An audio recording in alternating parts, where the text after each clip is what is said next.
Should you rank up Purgatory? Now this is interesting, man. This is interesting.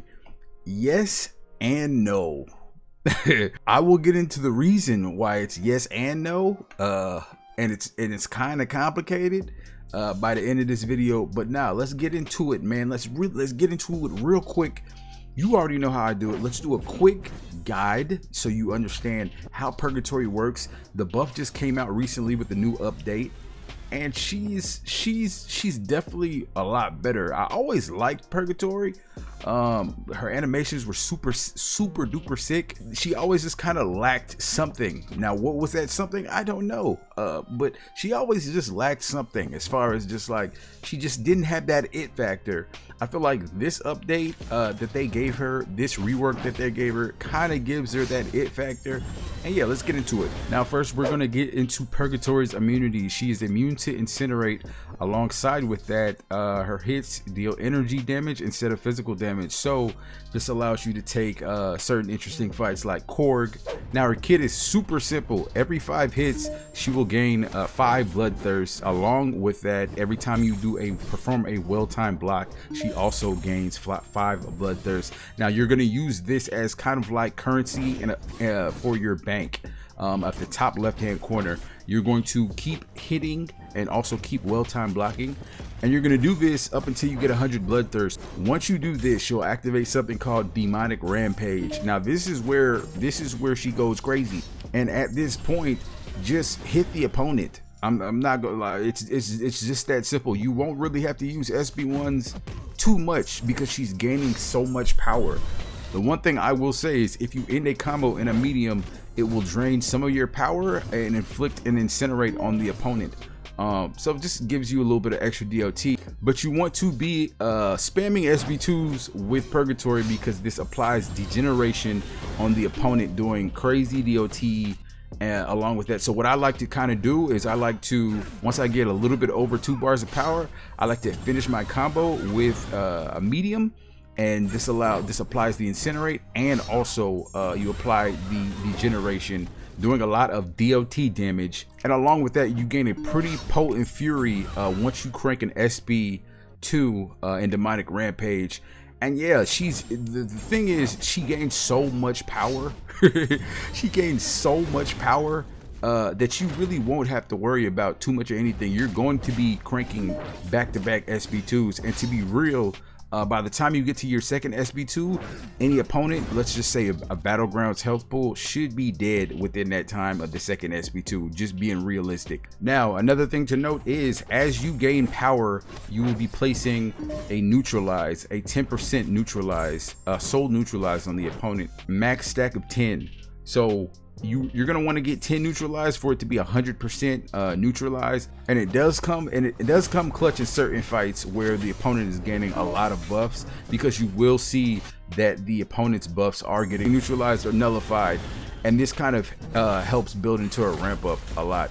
But you know, like I said, that's not the main thing of her kit. I feel like it's cool. The neutralize is cool for sure, but it's not like crazy potent, unless you're doing a super long fight. So in most cases for Battlegrounds, it's not really you're not gonna really be able to see the benefit of the neutralize. It is nice. It is something nice to add on. You know, it's a nice safety net as you continue to do these fights, to know that, you know, there's a higher and higher percentage chance that their buffs will get neutralized. But you know, the main thing about her kit is the SB2 spams, man. Along with that, this allows me to lead into the next segment, which is her ability to capture souls from each class. It's very unique, man, and I really like this ability. She's kind of similar to Mr. Sinister in the way that over time, through questing, she's going to gain souls and get stronger through the quest. So she's going to be a great questing champion. Great, 100%. Now, every time you knock out the opponent, you will take a soul to be able to use for the next fight. This is dope because this applies once you capture the soul. and take the ability that you get from capturing the soul. This applies to every champion in each future fight. So let's get into each class, man. Now, if you capture a mystic soul, when the opponent launches a special, gain 60% block regeneration passive for 6 seconds. This is cool, but don't bank on it. It's not that potent. I'm not even gonna cap. It's not that potent at all. So it's cool. It's a nice little, you know, little diet regeneration. Don't think you're gonna just regen up to health by blocking. Next, we have the Cosmic Soul. Now, when filling a bar of power, nullify one of the opponent's buffs. Whenever an opponent's buff is nullified or prevented with the neutralize, gaining an unblockable buff for 2 seconds. Now, this is where that neutralize does come into play, because over time, over the fight, you're eventually going to start neutralizing some of these cosmic buffs. And so, like I said, don't bank on it. It's cool. The unblockable is cool for sure, but it's not really anything crazy. It's a nice little add-on piece of utility. It's not like crazy broken. You know what I'm saying? Moving on, we have the Tech Soul. Now, when filling a bar of power, inflict the armor break debuff, reducing armor rating by 836 for 9 seconds. I kind of do like this soul for sure, because with a lot of tech champions, they do have armor buffs causing them to really benefit from their attack or their abilities or whatever. So being able to armor break these techs is super clutch. It does come super clutch for sure. Onto the Mutant Soul. Now, at the end of the opponent's special attack, power steal 40% of the remaining power, gaining 150% of power stolen over 4 seconds. Now, this to me personally is the best soul to steal, because she's already gaining power, you know what I'm saying, naturally. And the fact that you're able to steal even more power and then also carry that to the next fights with any other class type is super, super clutch, man. This ramps her up, speeds up her SP2 rotation. And yeah, man, you're just going to be cranking back to back SP2s. So yeah, no, this is definitely, if you're questing with her and you see a mutant, you definitely want to go for it as soon as possible, because it's going to simplify her questing for the rest of the quest, man. Now we have the Skill Soul, which is an interesting ability when capturing this soul. When a personal debuff on the opponent ends or is prevented from activating, inflict a slow passive for 12 seconds. Now this is unique, and it's kind of, I don't know, it's kind of a weird soul to capture, because there are not too many skill champions that you're gonna naturally need to slow.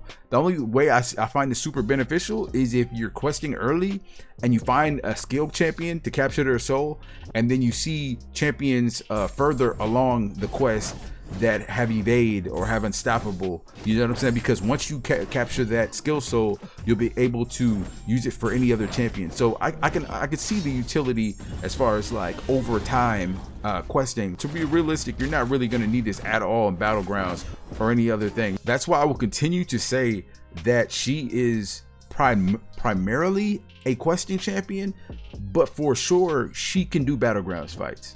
100% she can. Now, you're not really going to be cranking SP1s. There's not going to be really a need to crank SP1s, but if you do, on activation, gain 25 bloodthirst. Now, if you're in Rampage, you will passively regenerate 15% of the damage dealt. And the SP3, you gain a non-stacking power gain, granting 3 bars of power over 35 seconds. Now let's quickly get into the signature ability. If the opponent is knocked out while demonic rampage is active, their soul is instantly captured. It's cool, pretty clutch. You don't need it, but it's definitely useful for sure. Now this is the important part of her signature ability. The duration of class soul abilities are increased by 35%. This is at SIG 200. I decided to SIG her all the way up to 200 because Kabam gives us infinite 6-star 6 stones. Now this is super convenient for sure. The ability accuracy is nice. Do you need her awakened? I don't really think you just ultimately need her awakened, because everything in her kit kind of naturally just happens. But this is nice. If you do get the 6-star and you're contemplating whether to put a generic gem in her, I would, man, and sig her up for sure. Now on to the question of the hour, man. Is she worth the rank up? I honestly do think she's worth the rank up, to be real with you. I do like her a lot. I like her a lot. She just feels super duper easy to use. The key thing that I love about her is that you don't really have to think while she's doing what she's doing. When she's neutralizing, when she's armor breaking, when she's stealing a bar of power, there's no combo that you actually have to do. The only combo that you actually have to worry about is just ending combos in medium to apply incinerate. But everything that she does, she just naturally does in a fight without you having to actually try to do it, which is always super clutch. You know what I'm saying? There's always utility and value in that, where when a champ just naturally works and you don't have to really do anything, like she's just auto doing things for you in the fight. Love that 100%. Now here's where the dilemma is. So the Titan Crystal updates in a couple days, and I'm currently personally going for Shathra. I really want Shathra. I've seen what she does to Cosmics, but I've also seen what this girl Purgatory does to Cosmics. Purgatory, for sure, as a 5-star, rank 5 ascended champion, is going to be destroying Cosmics. She's going to be destroying Maestro, and she's definitely going to be destroying Serpent. So that's what the dilemma is. The 7-star Shathra comes out, and I don't really know if I need to invest in 2 Cosmic destroyers yet. So I personally, I'm going to wait on ranking her up and ascending her all the way to rank 5, just because throughout this video I've been using a 6-star rank 3, just to wait till Wednesday when the Titan updates. So here is my advice: if you are an in-game player who's also saving Titan shards right now, who's also trying to prioritize 7 stars in their roster, not 6 stars anymore, don't rank her up yet. Wait for these mystics to come out in the Titan Crystal and kind of make your judgment there. But if you're a newer player or progressing player who doesn't really have that many mystic destroyers, serpent counters, maestro counters, and also just great questing champions, 100% rank her up and ascend her. Even at rank 4, she's going to be doing a lot for you in quests, in story content, for sure. 100%. So yeah, man, yes and no.